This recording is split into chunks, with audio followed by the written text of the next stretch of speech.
Welcome back to Sword and Musket, our channel where we discuss and study antique, collectible, licensed and non-licensed firearms from all across the ages. We're back in the bunker today, and I specifically want to take you through a Colt Model 1860 Army. It was used on the side of the North in the American Civil War, and we have some quite interesting provenance to go with it.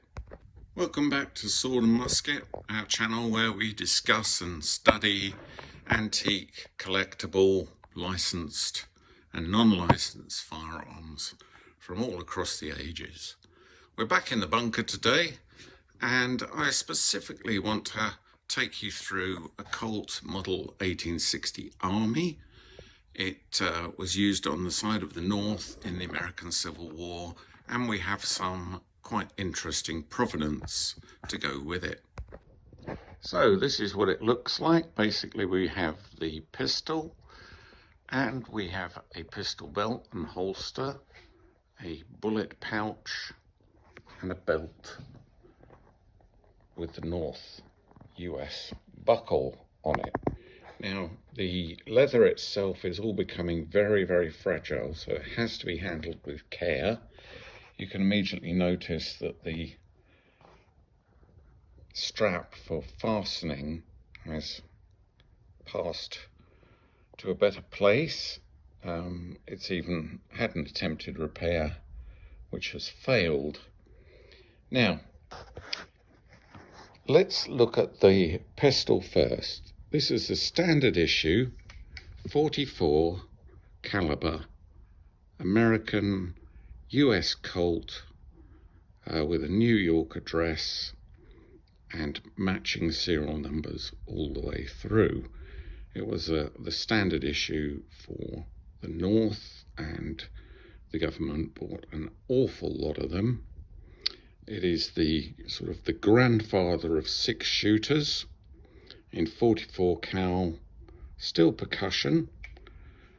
This one shows the cutaway grooves at the base of the shield for the attachment of a shoulder stock. It also has the notch underneath on the strap, which is for the tightening screw on the shoulder strap.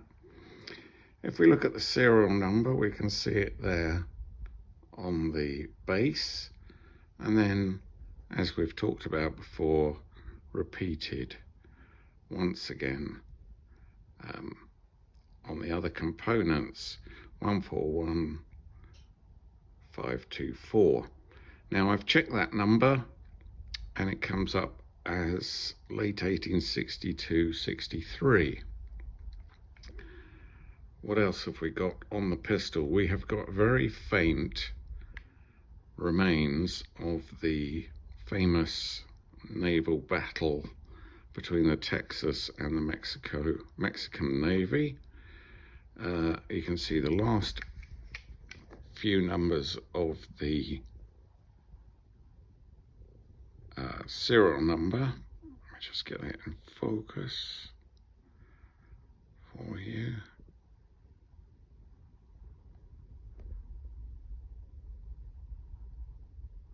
(1524) Colt's patent. So a standard American Colt Army, creeping loading lever, wonderful gun, lovely all over patina, brown to purple in bright sunlight, in fully operating condition. Brass trigger guard, walnut grips. Now, that's nice. It's in an Army issue holster, but on the inside of the holster are some details. And in fact, we have Warren B. Stickney, topographical engineers, and other markings. which are fairly difficult to read. So, Warren B. Stickney. What else do we have? Well, on the back of his belt buckle, inscribed upside down, is WBS 1862. Beautifully crude, hand carved, upside down, so he probably undid his belt, sat back, bored out his skull, and scraped his name in, his initials and the date. So that's all the correct stuff to go with that pistol.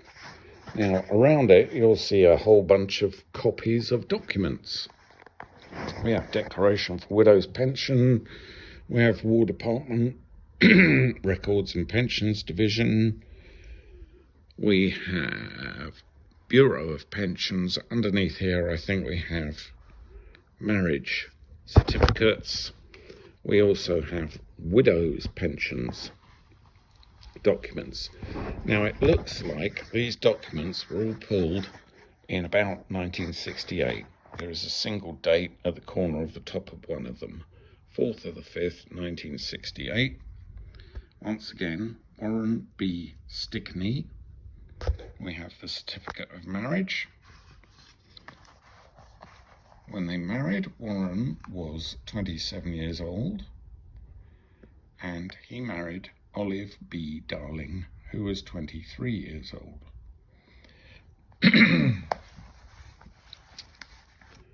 This is all summarised in a letter from the National Archives and Records Service.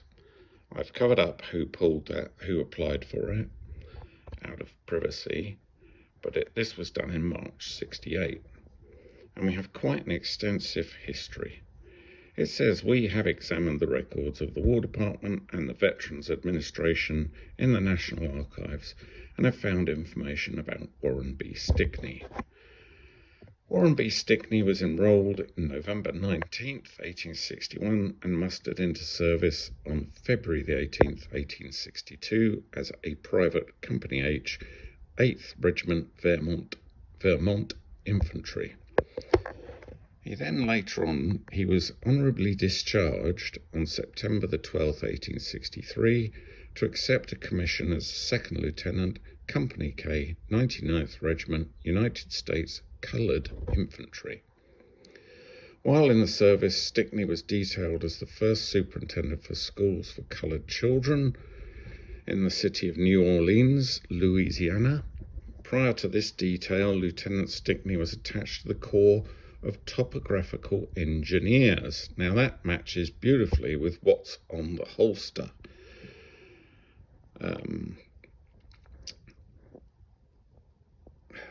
Corps of Topographical Engineers, Headquarters, Military Division, West Mississippi.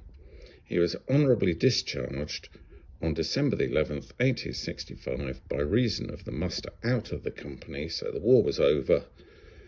In fact, one of the documents says no longer required.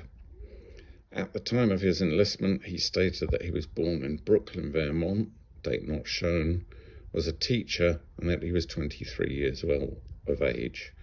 According to the documents of his pension application file, Warren B. Stickney was married to Olive B. Darling on September 28, 1865, Greenfield, Massachusetts.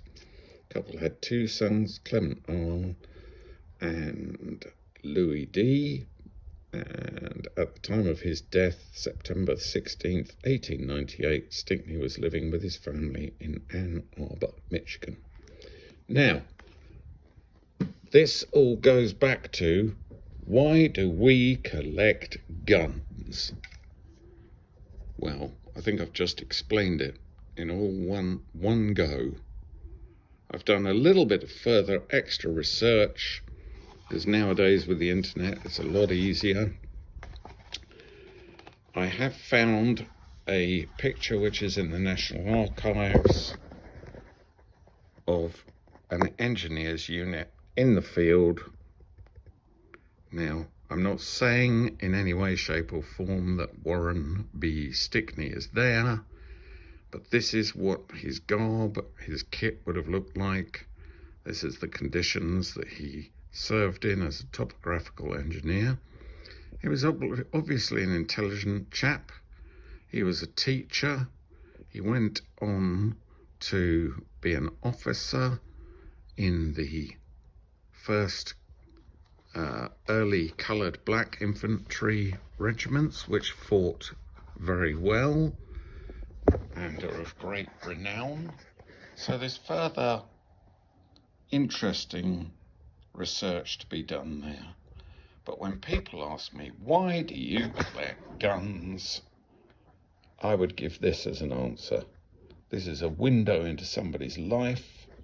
It illustrates a man who was intelligent, an upright member of his community, who went on to fight for the North for his belief in freeing the slaves, who not only worked as an engineer, topographical or map-making engineer, but also went on to lead coloured infantry and may have been at any of the battles that they are noted as appearing in. That is further research, and as this all came as one from one estate, although there are no markings on the gun to tie it in with Warren B, that's definitely what he would have carried, and why should it be otherwise? So someone's done the work back in 1968, and time has moved on, but the pistol is still in perfect working order. One of Colt's finest. Really a follow-on from the Dragoon. Can't get the address there. There we go. Fine pistol and a fine piece of history. Respect to that gentleman. Respect to them all. That is why we collect guns. I hope you've enjoyed that. I hope you will visit the site at www.buyswordandmusket.co.uk. We're always on the lookout for these things. We're always interested in your comments and your clicks. Please like or follow to see more interesting videos as time goes by.